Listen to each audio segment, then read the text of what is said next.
Cape Nosapu, the place to see the earliest sunrise in mainland Japan. As they watched the ocean bathed in the reddish glow of the morning sun, the forerunners who came to this land knew that to live here is to live with the sea.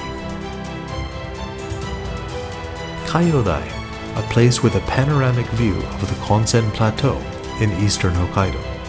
The vast lands you can see from this hill were settled by pioneers who had to face many difficult struggles.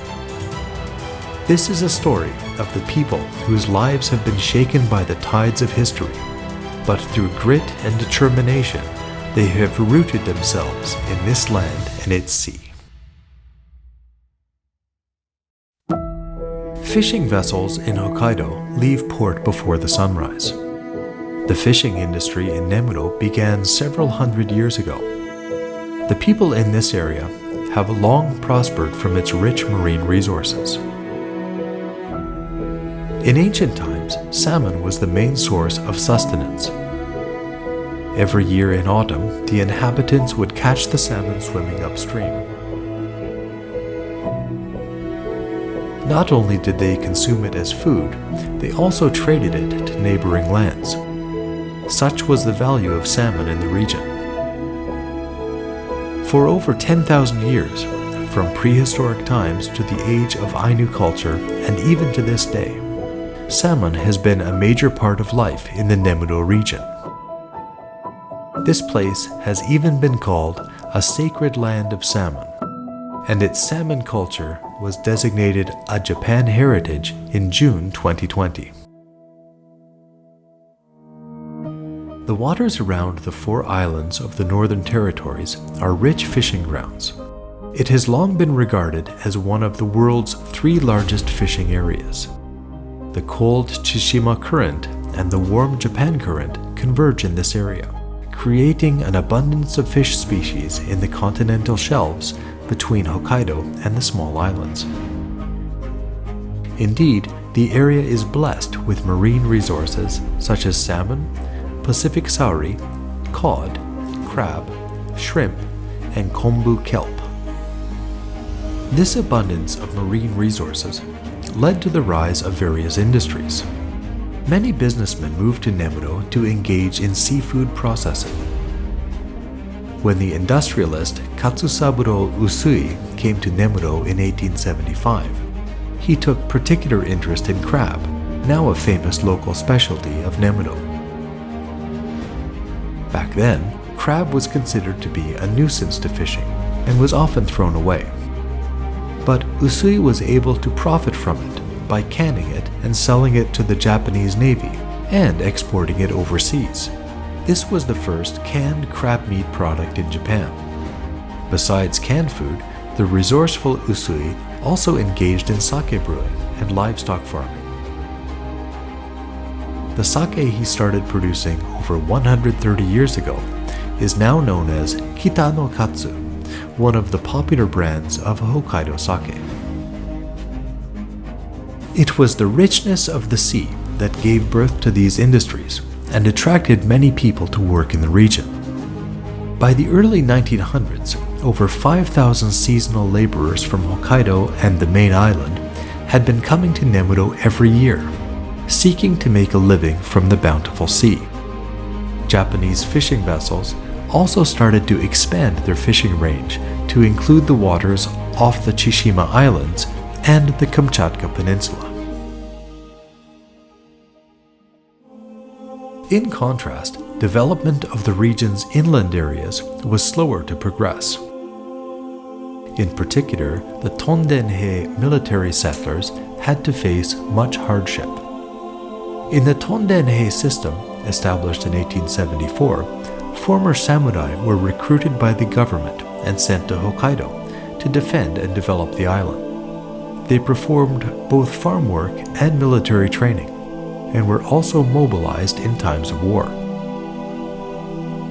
By 1886, the Wada Tondenhei, who settled in Nemuro, had built a farming village of about 440 families. However, many of them were unused to farming, and with the soil being unsuitable for growing crops, coupled with the frequent occurrence of sea fog and strong winds, cultivation work did not go well. As a result, many of the Tondenhei left Nemuro with their families at the end of their service terms. They were unaware at the time that the soil and climate of the region was actually more suitable for dairy farming. The 1920s was a dawning period for dairy farming in Hokkaido. At the time, many families in Nemuro raised around 10 dairy cattle while also doing crop farming. The cool climate made it difficult to grow crops properly, especially during years of cold summers.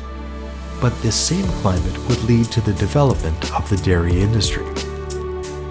A turning point came in 1933, when the Hokkaido government rolled out the 5-year Farming Development Plan for the Konsen Plain, which prompted a major shift to dairy farming in the region. After various region-wide efforts, the dairy industry began to show some level of growth. It was at this point that large dairy corporations from Tokyo entered the fray. These companies competed with a local firm for the supply of raw milk, causing the price of milk to steadily go up. The farmers who persevered through tough times as the industry tried to find its footing were finally being rewarded.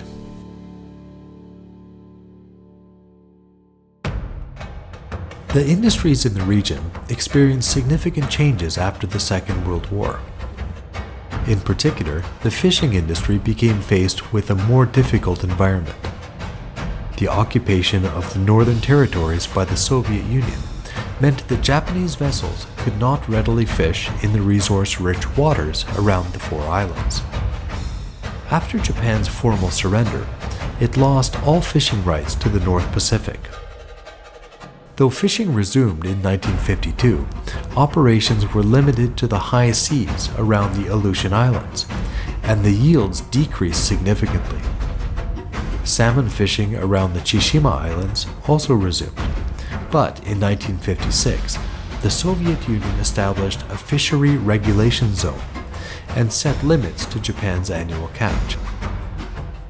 Many fishing vessels were seized and made to pay heavy fines after being caught in the restricted areas.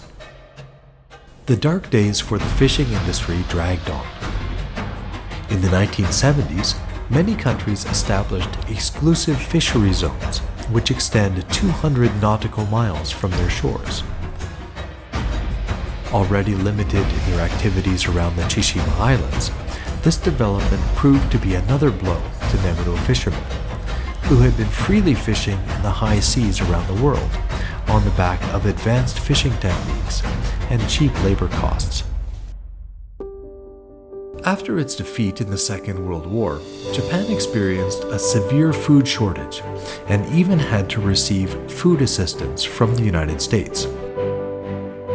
In order to accelerate the agricultural development of Hokkaido to produce more food, the Japanese government borrowed heavily from the World Bank. When World Bank project observers visited Hokkaido, they were particularly impressed with the developments in the Konsen Plateau. The region's cool climate and relatively little snowfall made it suitable for pasture-based dairy farming. In 1955, the region's dairy industry took a big step forward through a project known as the Konsen Pilot Farm. Financed through loans from the World Bank, the project involved large-scale reclamation of land for dairy farms using modern machinery. It also included infrastructure development and farmer training. In addition to the reclaimed land, settlers to the farms were given brick silos and 10 dairy cattle. By 1964, a total of 361 families had settled in the farms, and the number of dairy cattle had increased to the several thousands. Despite these achievements, the pilot farm project was not without its shortcomings. There were more than a few settlers who struggled to repay their debts and decided to abandon their farms altogether. Other farmers were more successful, but the lack of farmland meant that some had to borrow land from faraway areas in order to expand. The pilot farm project eventually became a model for dairy farming in Hokkaido, but it was criticized for being detached from the reality on the ground, and it had several flaws that led to many farmers quitting halfway. Still, there were others who were able to establish farms that continue to operate to this day. In 1973, as a replacement for the pilot farm project, the government launched the New Dairy Village construction project. The initial number of dairy cattle was 70 per farm, and the farmland provided was 3 times the size of that in the pilot farm. This project aimed to create larger-scale dairy farms similar to those in Western countries by utilizing open ranges, large barns and steel silos, pipeline milkers, and bulk milk coolers. This approach became the norm in the Konsen Plateau until the 1990s, and it helped establish the region as a kingdom of dairy. From the 1990s, the number of dairy farms started to decline in some areas due to farmer aging and lack of successors. Fearing a crisis, many agricultural cooperatives in the region began efforts to attract new farmers. In Bekkai town, the government and local cooperatives established the Bekkai Dairy Training Farm in 1999. People who trained there for a certain period were able to receive a plot of farmland to start a dairy farm. Such was the case for the Hosokawa family, who established a new dairy farm in an abandoned plot of land that was first developed during the Konsen pilot farm. 牛作りの前に装置作り、土作りから始まるので、そこの面ではすごい勉強になることがたくさんありますね。こうしたらいいよ、ああしたらいいよっていう話はちょくちょくうちにまでわざわざ来て話をしてくれるっていうのはだいぶ助かってる。人があったかいというか、初めてポンって来た私もすごい優しく受け入れてくださって、なので恩返ししたいなって気持ちがすごく強くて、別海がもっと繁栄すれば嬉しいなってずっと思ってます。As for the fishing industry, in the face of increasing restrictions and seizures of fishing vessels, there was a man who decided to make a stand. His name was Motoji Kawabata, and he was the president of the Nemuro Fisheries Cooperative Association. He was instrumental in the resumption of salmon and trout fishing after the war, and he became a prominent industry leader, not just in Nemuro, but in all of Hokkaido. At the time, most of the vessel seizures were occurring around Kaigara Island, just 3.7 kilometers away from Cape Nosapu. In response, Kawabata conducted direct negotiations with the Soviet side for a total of 22 times, despite not being able to speak any Russian. Through gestures and body language, he strongly conveyed his intentions, all to protect the rights and interests of the Japanese fishing industry. Just 10 days before his death, he was still making negotiation appointments with the Soviet embassy through a colleague. He truly worked for the fishermen of Nemuro to his last breath. The efforts of Kawabata and other key persons eventually paid off, and the local fishing industry achieved its peak catches during the 1990s.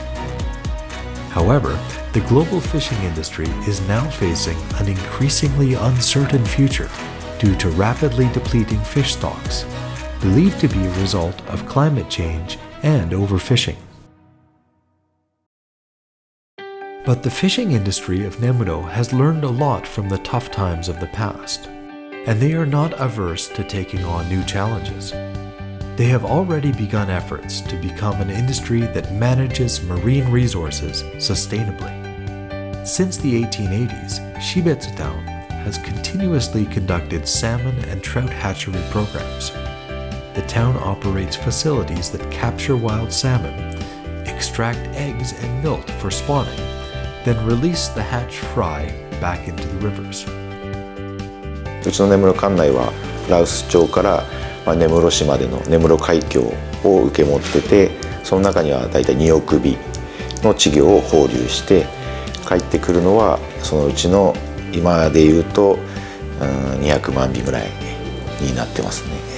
昔からこの標津川をはじめ標津町については鮭一色でずっとやってきたんで、漁業者さんも昔取れてた時代があったゆえに今は取れなくなったということで、かなり危機感を持ってて、昔のように資源増えれば一番いいんでしょうけど、少ないながらも持続していく必要があるのかなとは思ってますけどね。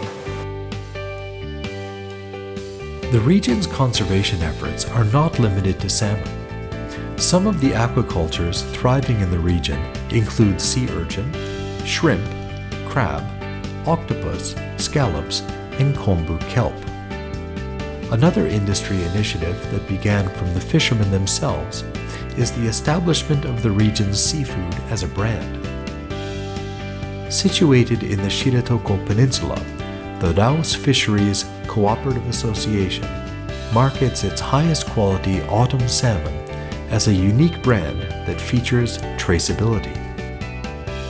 ブランド化を進めていくと、そういういろんな部分でこの地域のネームバリューが上がっていく、町としてのブランドですよね。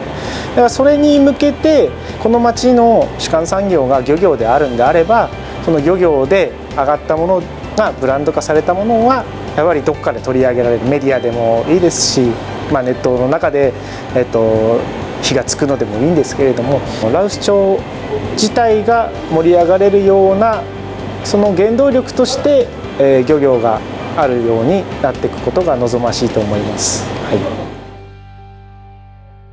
The dairy industry has its own innovations.